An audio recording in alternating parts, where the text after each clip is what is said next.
how do you prevent yourself from getting caught up in the hype that's around? I talked to Thurman Thomas today, and he said, if Josh Allen stays healthy, he could blow by Jim Kelly's numbers. I mean, there is a lot of buzz surrounding Josh Allen. How do you keep yourself centered at this time? Yeah, it's just it's on to the next week for us. I've been in this league a long time. Have had some ups and have some downs, and you just got to try to stay consistent with how you do things, your philosophy, your approach, your preparation. They're one-game seasons. There's only 16 of them for a reason. They're very, very important, and there's a lot of things that we can do better. As a coaching staff and right down with the players, we just got to keep improving on the things that we need to improve on, and really, have good weeks of practice and string good days together. And that's kind of our philosophy and our approach. Thanks, Brian. Thank you.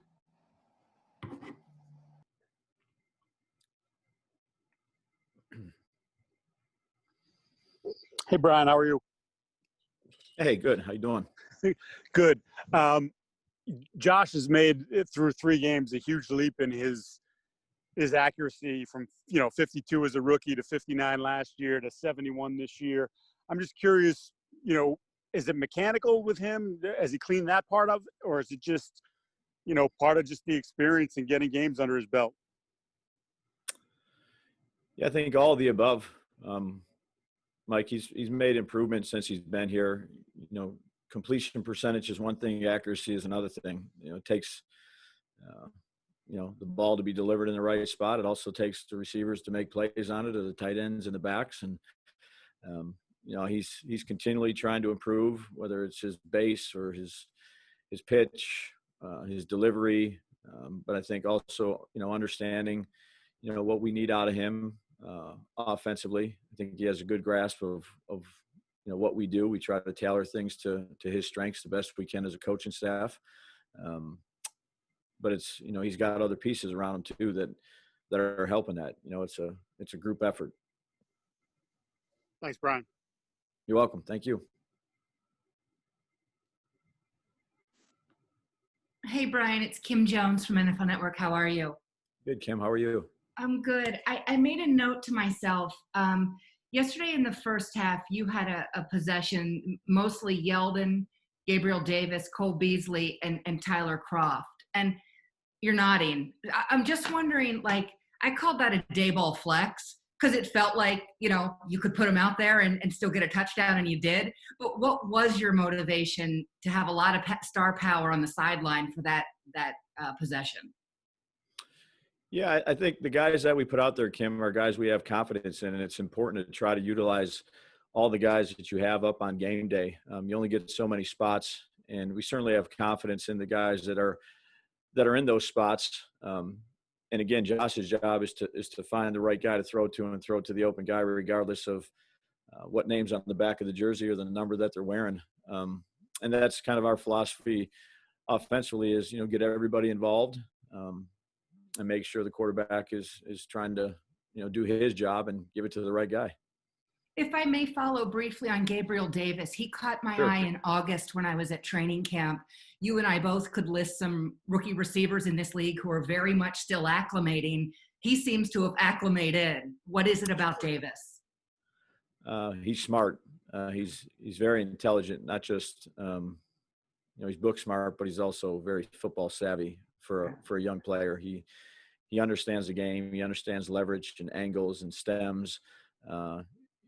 We've put a lot on his plate since he's been here, and missing time. He's really done a good job with it. We've asked him to play all 4 spots. So he's a guy that went in yesterday for Smoke at his spot, and he also had to play the other spots.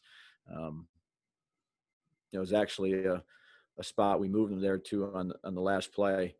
He was actually lined up at one spot in the huddle. We moved him to the other spot. So that's kind of on the fly. He's, credit to the guys, Chad Hall and Mark Lubick, his position coaches, but also the veterans in that room. He does a good job of listening. Good guy to work with. Thank you very much. Welcome. Hey, Coach. far be it from me to put an identity on your offense after 3 games this year, but it just seems to be in stark contrast to the way you've tried to generally win games, your first couple of years here. So the question is, when did you and your staff maybe make the conscious decision that you could be productive and successful largely with 3 and 4 wide receiver sets with very little off-season evidence, training camp, preseason to go off of to say, yeah, I feel good about this? Yeah, that's a good question. Each year is such a unique year, Chris. Every year is different. And that's why, we believe in having a fairly expansive playbook, is because you don't know who the players you are until you get them in, whenever it may be, free agency, the draft, undrafted, however that sorts itself out. So we missed OTAs, and you're not able to see some of those guys.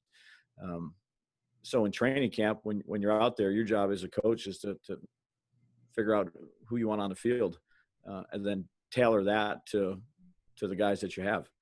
So, it's not back in April or anything like that. You really got to see what you got, and you got to see them go out there and execute it. And if you have good players, you better find a way to use them. And that's what we try to do. So was there a time maybe in camp when you felt really good about what your hunches maybe told you, or? Well, I think each day was its own unique deal because, you could evaluate, Gabe or Zach or, even Steph. I wasn't around Steph. Obviously, he's a very good player in this league. But until you get him in your system and you get him in your building, you can't just say we're going to, we don't believe in just saying we're going to do this because this is what we do. Personnel department does a really good job of evaluating players and trying to bring them in. And once they get them in, now you got to see what they can do within your system. So, each day you didn't have a lot of time with them, and you had no time with them in OTAs other than on Zoom. So you had to, evaluate them on a day-to-day basis. And you could see some of their strengths and maybe some of the things that, you thought might have been good, but maybe not as good. So we should do it like this. And, we just really believe in, you have to be adaptable, as far as our coaching staff and our players, because every guy's different. They just can't, take them and fit them into somewhere. That's not our philosophy. It's figure out who the best guys are and find ways to use them. Thanks, Coach. Welcome. Hi, Brian. Matt Fairburn here. Hey, Matt. I'm curious, when you think back, this isn't your first stop as an NFL offensive coordinator. And when you think back to when you got this job, what did you want to be different or better when you took over, when you started making your plan about the type of coordinator you wanted to be for the Bills? Well, I think, being a good coordinator is a collective effort. It's about being part of a team, being able to work with a good group of guys on your staff. That's where it starts for me. And, I really think we have a great group of guys to work with. I can mention them all. They're fantastic in their preparation. They're fantastic with what they do with the players. And that's difficult sometimes to create that camaraderie within a year, or, sometimes it takes a little bit longer, but the trust you can develop as a coaching staff goes a long way. And then you build each year, fortunately that we've been here for year 3 with the players in your system. And again, credit to Brandon and Joe and their staffs for bringing different guys in and, really trying to create a culture of trust and dependability and intelligence. And we place a high premium on being smart football players. And sometimes that doesn't happen right off the bat. You're going to go through growing pains. But if you can get the right people around you, both as a staff and as players, it's hard enough to win in this league, but you give yourself a good chance if you can have alignment and you're on the same page and you can work with one another and bounce ideas off one another. It's just to be a successful coach is to have a good team around you, a good team of coaches and good players. And, we got off to a fairly good start. Such a long way to go, though. 3 wins doesn't do much for you in this league. On that point, I mean, I know it's 3 wins. It's a good start, but you mentioned that it takes time. What does it mean that you got the time, and that, there was some patience here. And yes, it's only 3 games, but now you're on the other side. You're starting to see some of the results of that patience. Well, I just think it's part of the culture that, Sean and Brandon and, Terry and Kim have created. You're a piece of the puzzle. It's a really good building, good staff members, good, smart, tough players. Again, that doesn't guarantee you're going to win, the games, but at least it gives you an opportunity with the alignment of the vision and the chemistry of the people that you work with on a day-to-day basis. And it's not just the coaches and the players, it's the support staff, it's the video guys, it's the equipment guys. It's just a good building to be part of. Thanks, Brian. Thank you. Hey, Brian, how you doing? Hey, Sal. Curious, what went into the decision to replace Quentin Spain with, well, I guess technically Cody Ford and then Brian Winters on the other side? Was it I'll let you explain it. I don't want to. Yeah, no, that's just a decision for that game that we came up with. I have confidence in all 3 of those guys. How it shakes out going forward, we'll see. But it's a good group to work with. Was it you say it's just for that game? Was it a matchup thing? I noticed, you went at Aaron Donald a lot with Dion and Cody. Is that something you just wanted those 2 guys on that side together? No, we just felt we felt that was the direction that we wanted to go with. And that was basically it. All right. Thanks, Brian. Thanks, Sal. Hey, Brian, Josh Reed here. Hey, Josh. How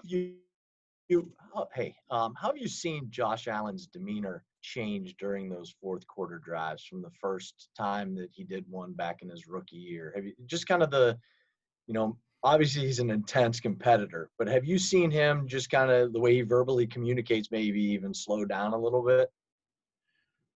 I think that'd be a good question for the guys in the huddle. I've said it, I'll say it again, that my confidence is very strong in him. And, I'm sure experience helps, not to speak for Josh. You're in different situations, and I think that was his 31st or 32nd game that he started. So I'm not sure how many fourth quarter games he's been part of where we came back and won, but I'd say it's a good amount for a young player. I'm sure experience helps. I think it helps everybody, but he did a nice job. There's a lot of plays that he made, and with the help of his teammates, those guys made some good plays. And those are tough situations. But again, I give credit to Sean for putting us in a lot of those situations throughout the week, really throughout training camp. Put us in a lot of difficult situations, both as coaches and players. And hopefully the practice and the preparation time that you put into it leads to some form of game reality. And unfortunately, it did. Everybody wants to talk about Diggs and John Brown and Beasley, but Lee Smith has played one offensive play and has 1 touchdown. Yeah. As far as efficiency goes, there's none better than Lee Smith, right? No. And as a person too, he's a great leader for us. We were all happy to see that. And he actually just made a nice little adjustment to the route there in the end zone on a critical 4th down, but the ultimate teammate. Awesome. Thanks, Brian. Thank you. Hey, Brian. I want to ask you about John. Obviously, you don't know when you'll get him back in the mix, but, one of the big things about him last year was the kind of mindset and that nasty that he kind of brought to the offensive line. A bunch of guys, Dion, Mitch spoke about it. What have you guys been missing without him, not only on the field, but like in the mix, on the sidelines and stuff like that, just with him not being able to be really around? Yeah, he's everything you want in a teammate and an offensive lineman. He's gritty. He's tough. He's very intelligent. He did a really good job for us last year, and hopefully we'll get him back here as soon as we can. He's an important part to our team. And Quentin, I noticed after the game, he was one of the first ones to tweet out a celebratory, congratulatory tweet. How impressive is that for a guy that didn't play, to be as it's probably not surprising, but to be that supportive and that good of a teammate. Yeah, not surprising at all. He's an outstanding teammate. And the guys that we bring in, that's, one of the things that we look for is to be a good teammate. Have a little bit of mental toughness. It's not always going to be perfect for you, but you got to do, sometimes what's best for the team.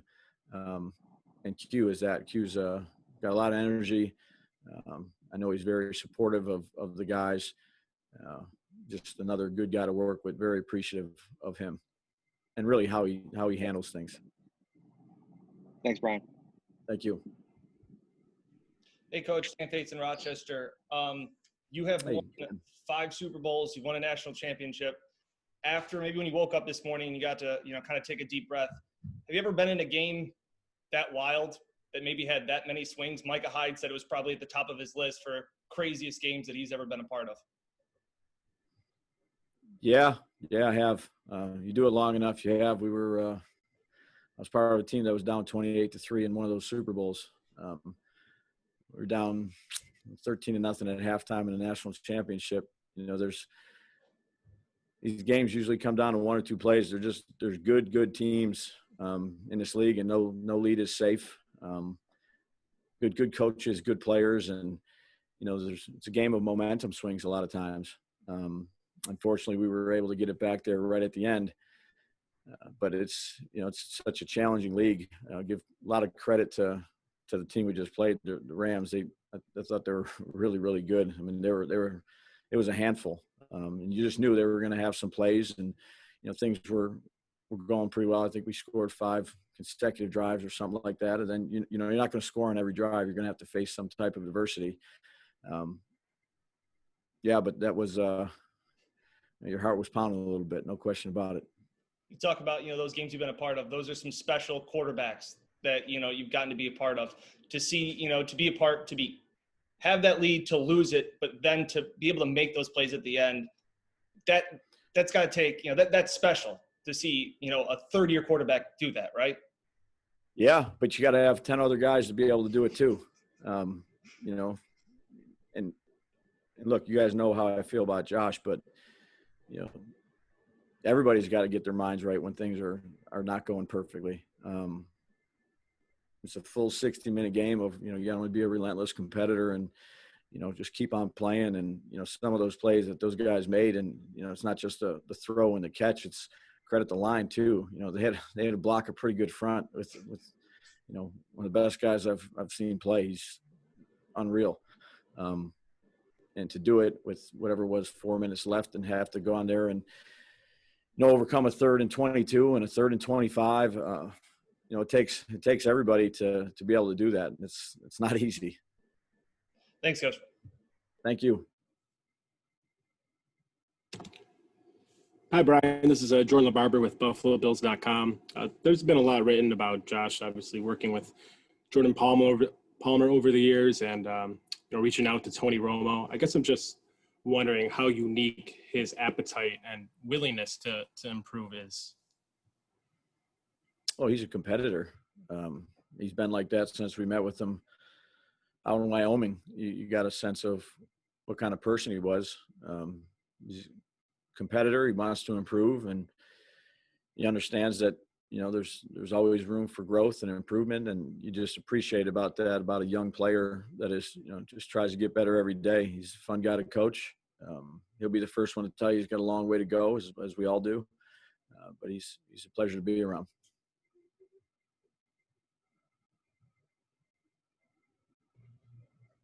Hey, Daves, when you were in Alabama in 2017, you got to coach Josh Jacobs and Henry Ruggs. They're both on the Raiders now. What made them impressive in college, and how have you seen them blossom in the NFL?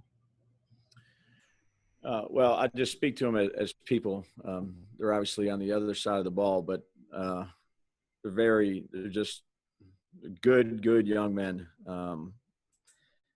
Ruggs is a speed demon, and Josh was a second, third on the depth chart, whatever it may be, but you could tell right from the get-go how special he was.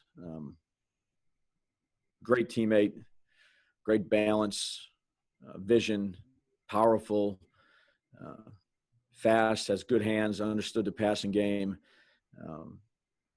You know, and Henry, I mean, you know, he just caught touchdowns as a young freshman. So, you know, Ruggsy was young and just two good young players. You know, it's not surprised by the success that those guys are having. Thanks. Thank you.